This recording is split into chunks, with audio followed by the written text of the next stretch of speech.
Hello, all my favorite people from watching my tutorials category, and welcome back. So we are diving back into our new app, which will keep track of our finances. First thing, and I know my previous video was about making those models and then making a bunch of fixes on them. And I found another thing that I forgot to fix, which is this float field here for value. Since we are dealing with money, the best way to handle it is not to use float field, but decimal field. It makes it easier to make sure that we are not losing any of the reminders of when we round things. And we can set the decimal places to 2, and then we just like stick to cents that way. So let's just change it here, decimal field, and we need to specify max digits, which let's go to 10. Decimal places will be 2, so we don't want to have more than cents. And let's do that for all of the models, as they all handle money. In here we have another float, and in here we have another float we want to change. And again, up, make migrations, up, migrate. Cool, so that's done. Now that we have our models ready, let's make some forms that we can use for adding some of the items there. And also I want to introduce some logic where when we create a income and outcome, it automatically starts doing something with balance. And as I said before, we're going to have user related balance in the future. So each user will have its savings and current balance.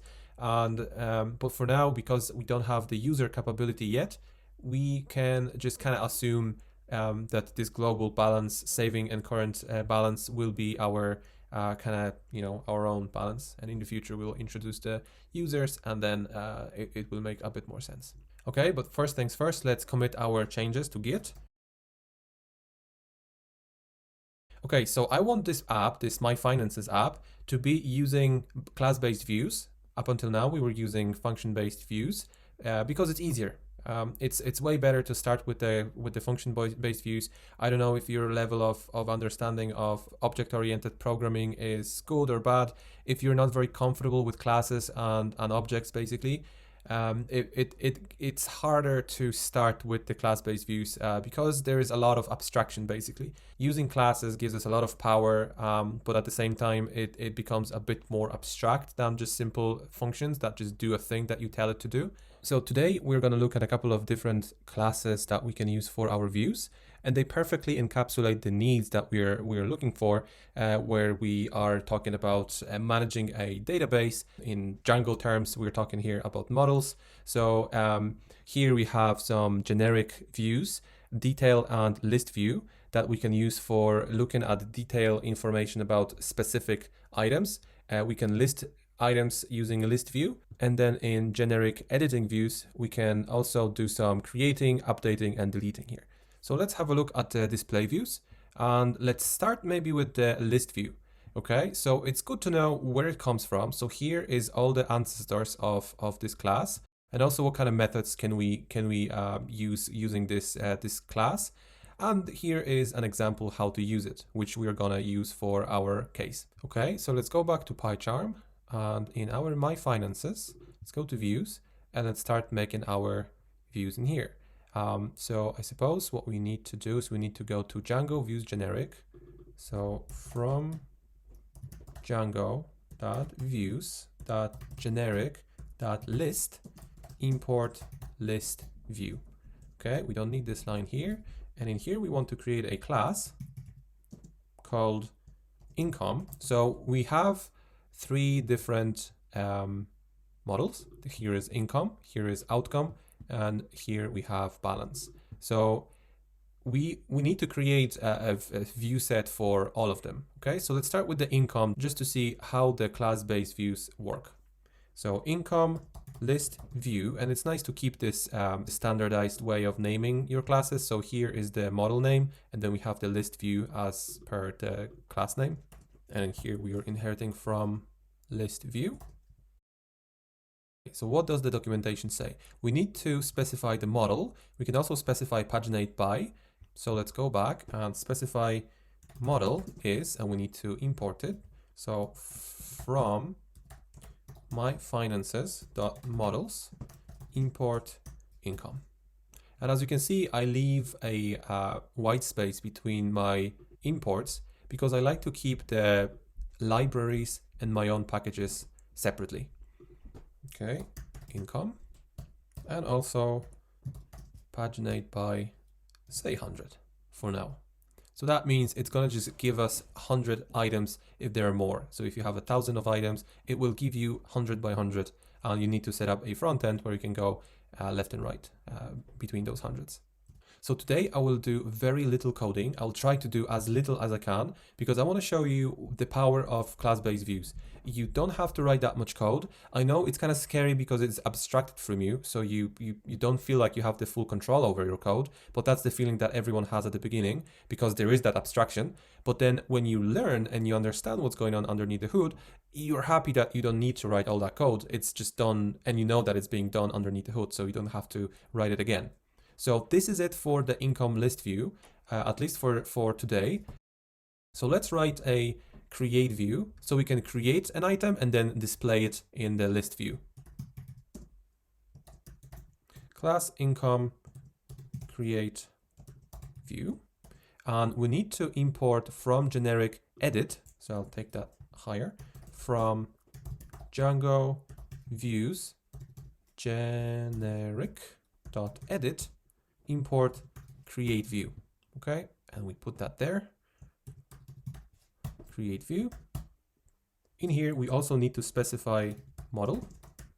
So we were talking about income again. We need to specify fields that we want to take into consideration. And I would like to go to models and take all the fields so I can use them as a help for making the fields list. Here, and I'll just, or maybe I can grab them. So one by one using option key. I can, okay, so I want to go with value, date, type, repetitive, yes, yes, and yes. Okay, so I'll copy this and I'll put it in a list. And then again, option, grab them all and put quotation marks around, go right, comma, and that's it. Okay, so we have our fields. I suppose we can now also do this. We're going to delete the line break because it doesn't really need to be like that.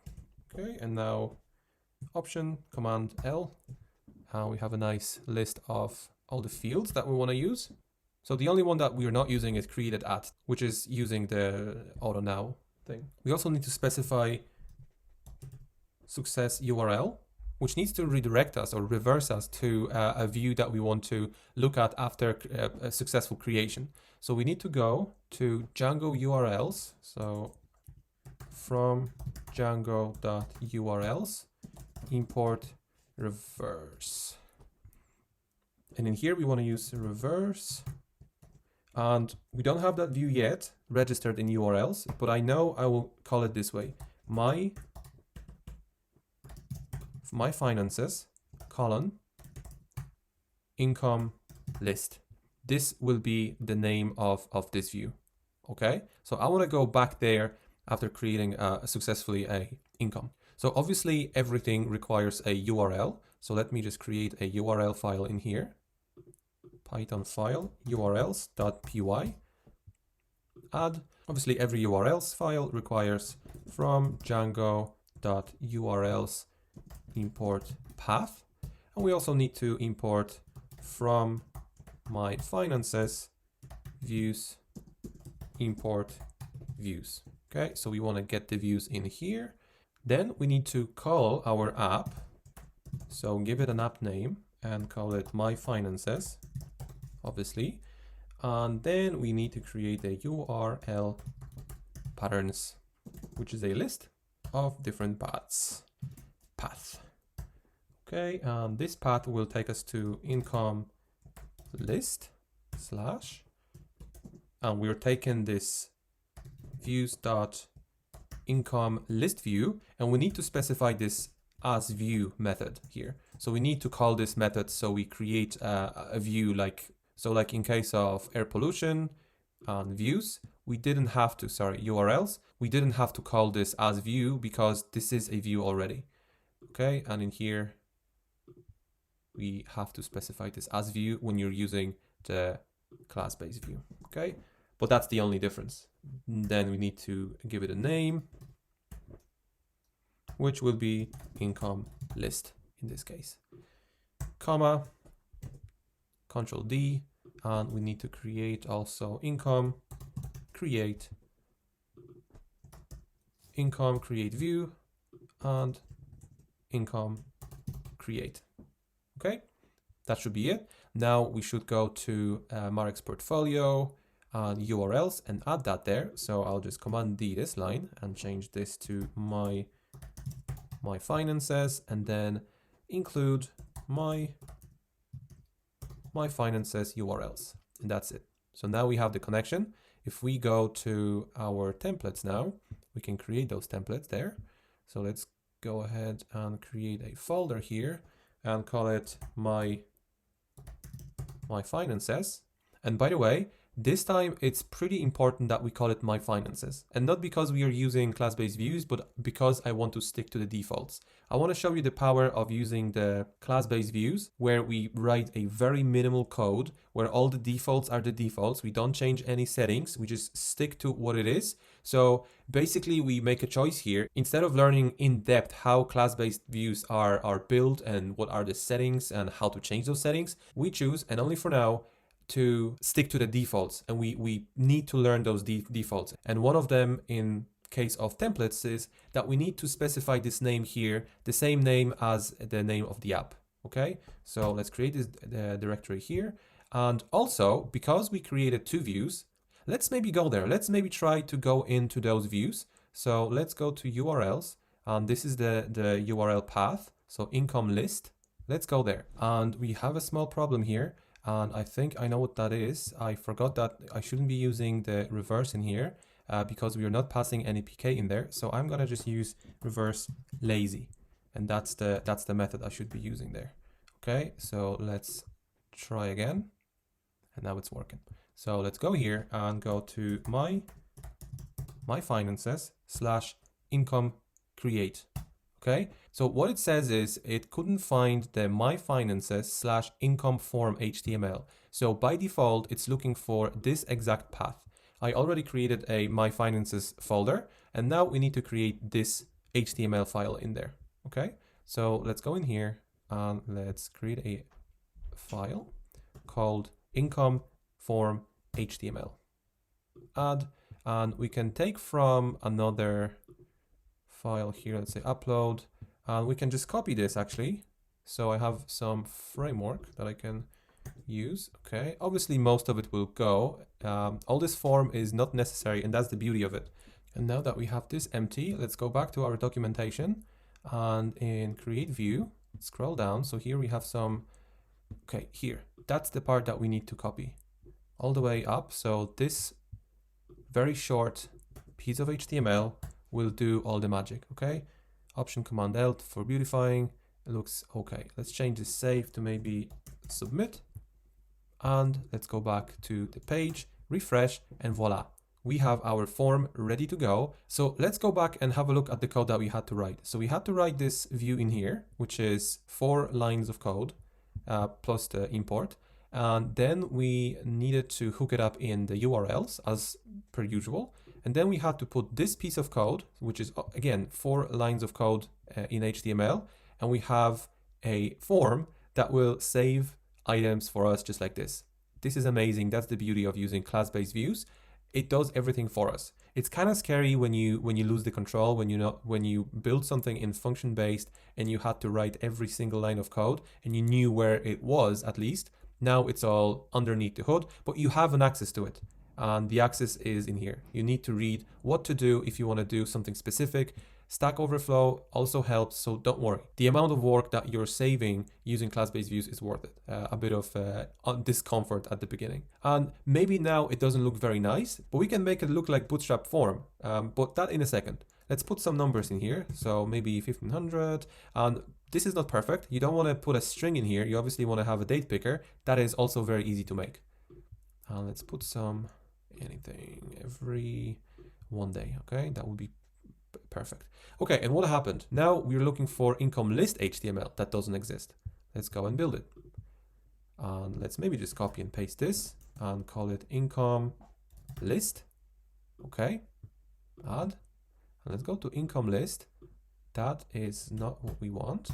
And now, okay, let's go to our documentation again and look for the list. Okay, so that's the list view, and let's have a look at the example HTML here. Okay, so let's copy this and work from it.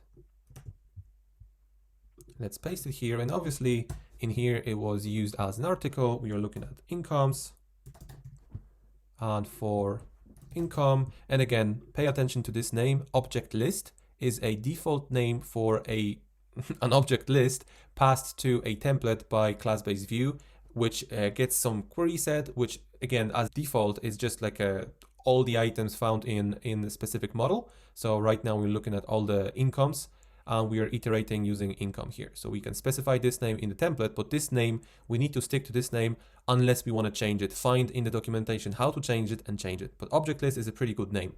It says it pretty well. Okay, and then in here, let's do this.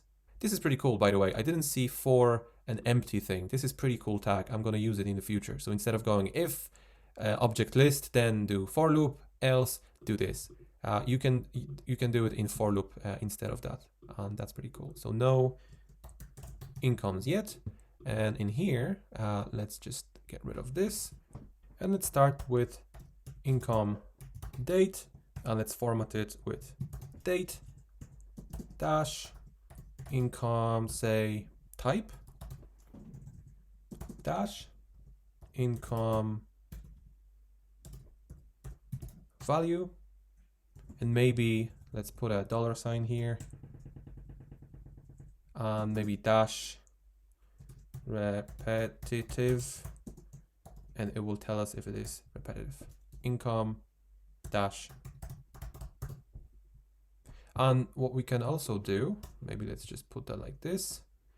We can also ask, hey, if income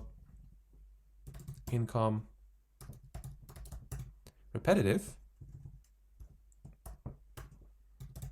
and if also add this, every income dot, and let's just take it from here. So every repetition time income list, and then income dot repetition interval.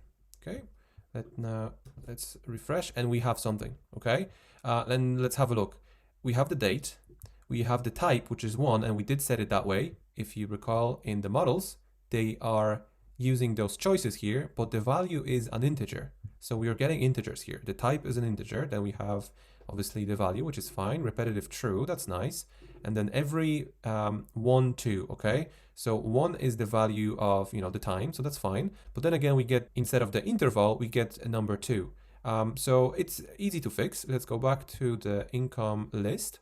And where we need to get the value, so for the type, we want to get type display, and we want to get repetition interval display.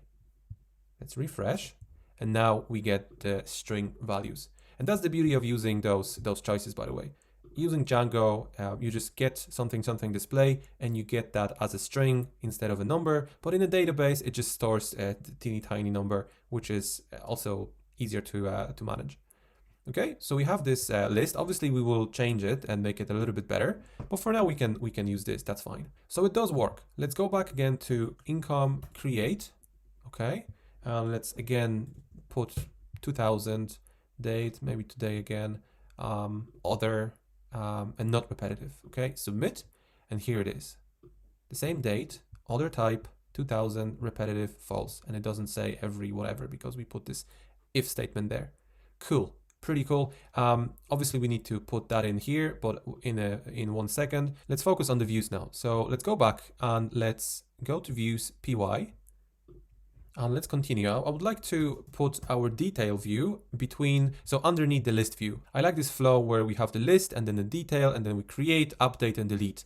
Okay, so let's put class income detail view, and we need to get it from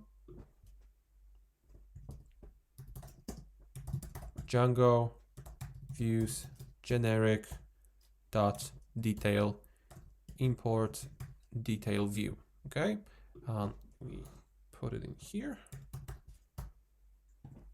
And again, to be very minimalistic, income, and that's it. Obviously, if we, okay, let's hook it up with our URLs. So underneath here, I want this to say income detail, and then in here, there's going to be some PK. We are gonna change this to income detail and name it income detail. Let's go in and change this list here. So when we click on each item, we can go into the detail view.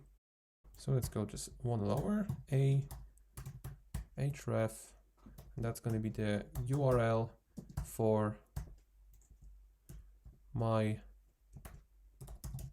finances, colon, income, detail, and we need to specify that it is income.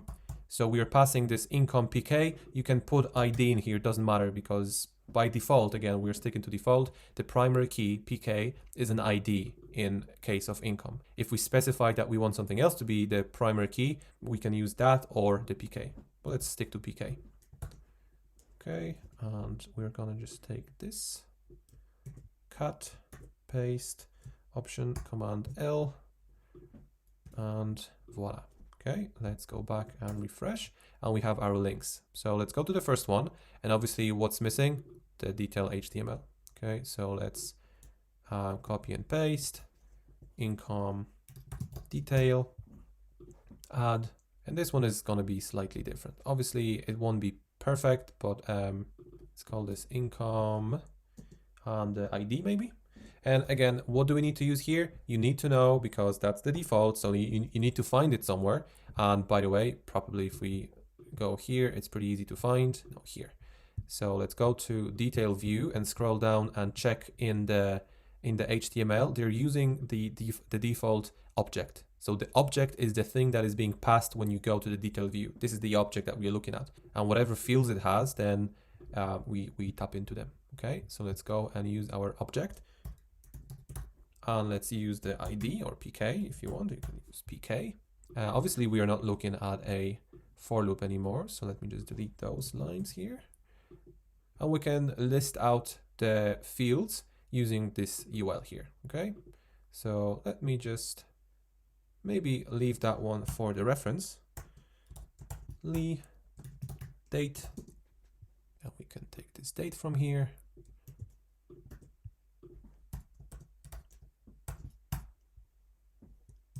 Or maybe we can do it that way. Type.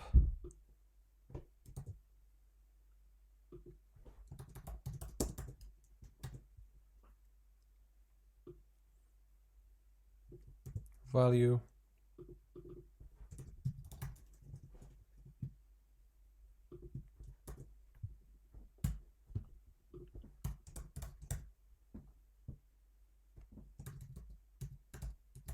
Repetitive.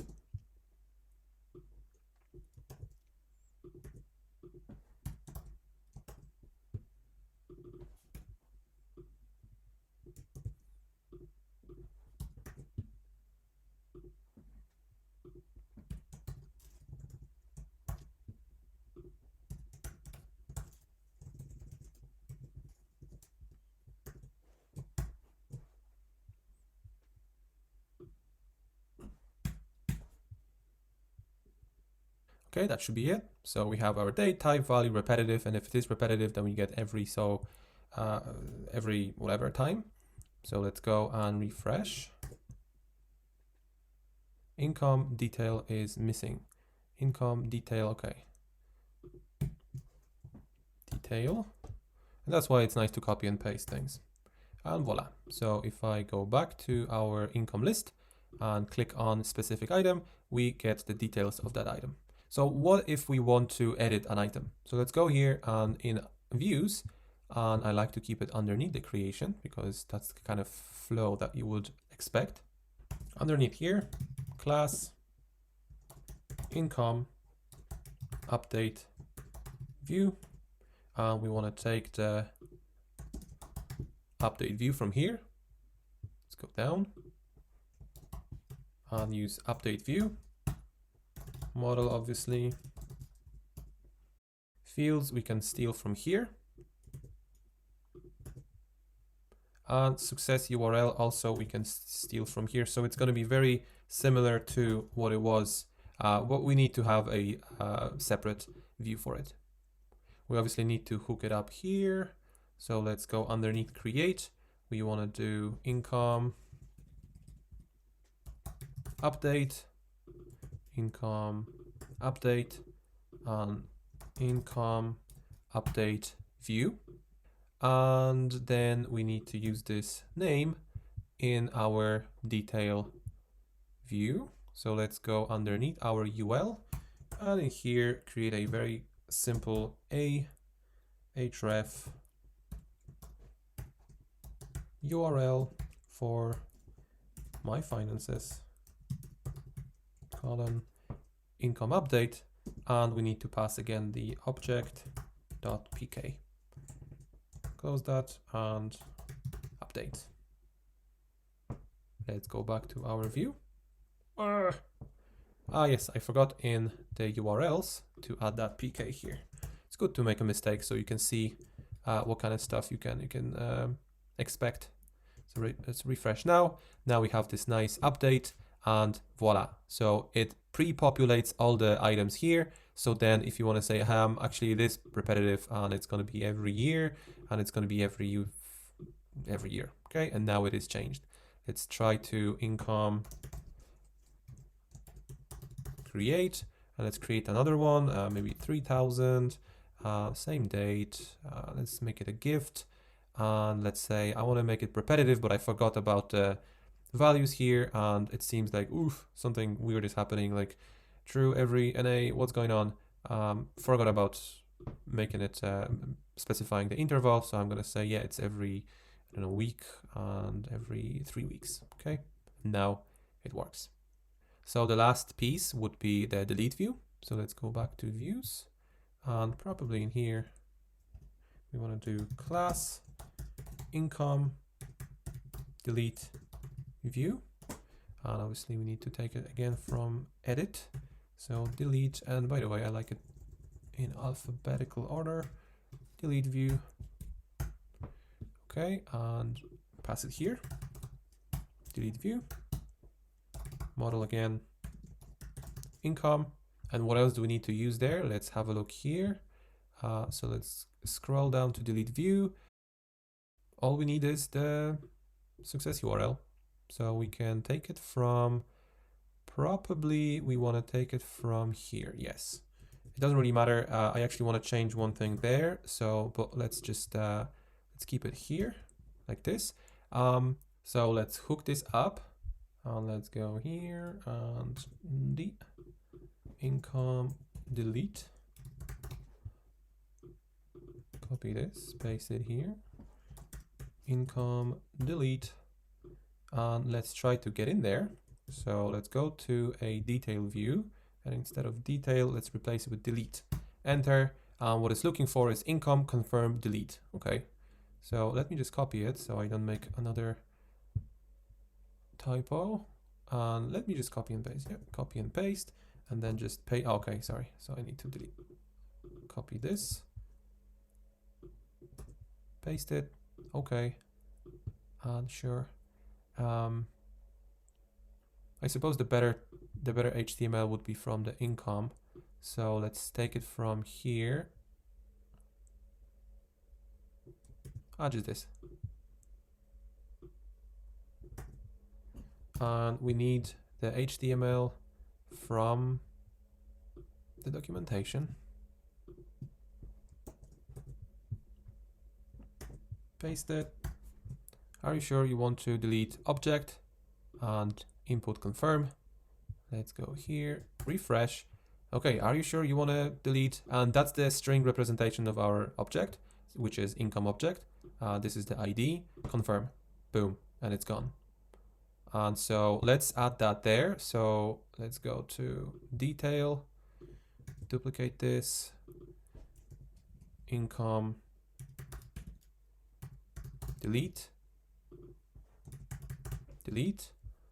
Let's refresh. So we have the delete here, confirm, delete, confirm. So there you have it. We have our 5 different views that take all together with all the spaces here, that much space. And what we can do is we can create, update, delete, and list items. So this is the power of class-based views. Very little code, a lot of functionality written for you already there. If you have it, I do understand the feeling of, you know, what am I doing? Why is it so simple? Where do I change things? Yes, it is like any software, you need to learn how to use it, but it is a huge chunk of code somewhere underneath the hood that you don't have to write. But anyway, I think it's a good time to recap now. Let me close everything except for this tab. So first thing we did was we created this income list view that all we had to do was we needed to hook it up in the URLs. And obviously those URLs had to be hooked up in the main URLs of our Marek Portfolio app.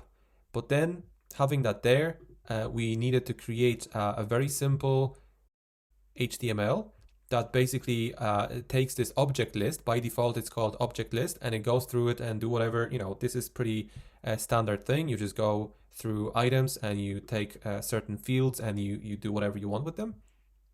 So we have the income detail view, which requires only one line just to specify what is the model here. And then all we need to do is, you know, again, you get the object into a specific income detail HTML. So whatever is the model name underscore detail.html, and that's by default. You can change it if you want. And then using the object, which again is the default name for an object passed in here, we can, similarly to list, extract some data from it. Then we have the CreateView. There is a little bit more because we need to specify what are the fields that we are interested in, which are supposed to be rendered as a form. And then we also have to specify the success URL. Then we have the update, which is pretty much the same thing, but instead of creating a new income item from scratch, we get the fields populated so we can edit them to different values. And the cool part about those two is that the form for them looks like this. This is all you have to write for rendering your form, which is pretty amazing. And at the very end, we have the delete view, which requires this, confirm delete, which also doesn't really requires that much code. You just need to put in this piece of confirmation code here in HTML, and that's it. Oh, and obviously they all have to go into URLs. So every view needs to be in the URL patterns. Cool. Okay, so what to take out of this? It's very, very easy to write with class-based views as long as you know what you're doing. So I understand. I'm going to say it again because this is what I felt from the first time I used class-based views. I was like, listen, I felt like I know what I'm doing, and then boom, class-based views, and I'm completely lost. Yeah, like with anything that is a little bit more complicated. Let's not look down at function-based views. You can do a lot of things with them, but the idea here is to move from, you know, kind of loose imperative programming to object-oriented programming, where we scale back on repetition, we keep the code dry, we use someone else's work, so it is easier for us to code and create something that we have in our heads, like, oh, I want to create those forms, I don't care how they work exactly or how they look, although we can change it, but let's say we don't care, we can very easily create something from scratch. And this is where Django shines. This is why we're using Django and not Flask, for example, because up until now, we could really use just Flask for everything that we build for air pollution. Some things would be slightly different, but at the end of the day, we don't need the whole package from Django. Now we are tapping into it. Okay, now that we looked at the basics of class-based views, let's look into a little bit into the detail. Maybe let's make some forms look nicer and maybe send some messages when you create stuff and so on. So there's a little bit we can play with here, and so that's going to be our next topic. Thanks for watching, and I'll see you later. Bye-bye.